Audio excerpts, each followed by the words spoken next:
Yes, yes. Very much so. Enter thine office. Grant, are you done with the scroll? My lord, your time frame isn't quite long enough for me. I've started the scroll, but I need more time to do proper word study and whatnot in the Hebrew language. I've really been working on the word Yahweh, but I don't quite know if it's enough for this scroll that you're going to present before the students. You can't take it from me yet. I need more time. I'm sorry, Grant. There is not enough time. Crux group starts in just a few minutes. We need the script. I'm going to have to take it. No, it's not ready. No, script. Let's go with the script. We need the script. Look, it's not ready. Keep studying or something. Don't forget theologian labs! I suppose I still have my original language scriptures to read. Well, we got the script.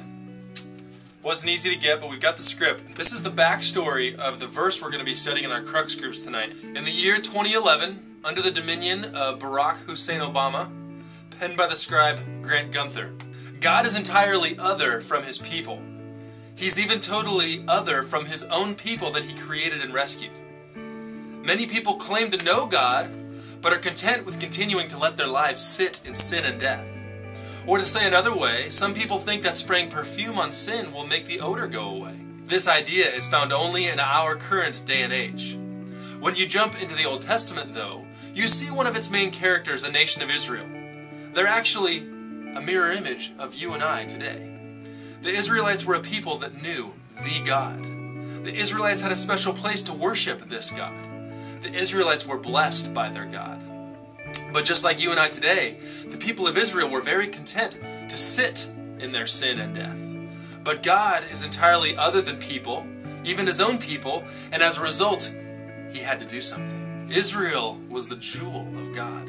Israel was purposed to show other nations the beauty and holiness of God, and Israel had refused this task. Just like the sin and death of the world that led Jesus to being crucified. In a way, he was exiled from the Father. The special people of Israel in the Old Testament also needed to be exiled so that her sin would be paid for. Isaiah 40, as you'll study tonight, marks the transition in the book of Isaiah where the scene changes to an entirely new focus. The focus being God's otherness. Israel, like you and I, deserved her punishment, but God does not forget her. The Israelites, they're discouraged. They've lost faith in God because of what they thought was God's failure to prevent their exile. See, they looked over their history and they saw so often God fight for them and bring them victory, and now they think God is failing them. God responds, telling them, "Don't forget how great I am."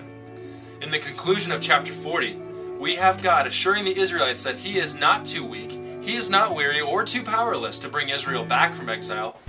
Tonight, the verses we'll be looking at in our groups, they come from Isaiah 40, 28, and 29. These verses say this: "Have you never heard? Have you never understood? The Lord is the everlasting God, the creator of all the earth. He never grows weak or weary.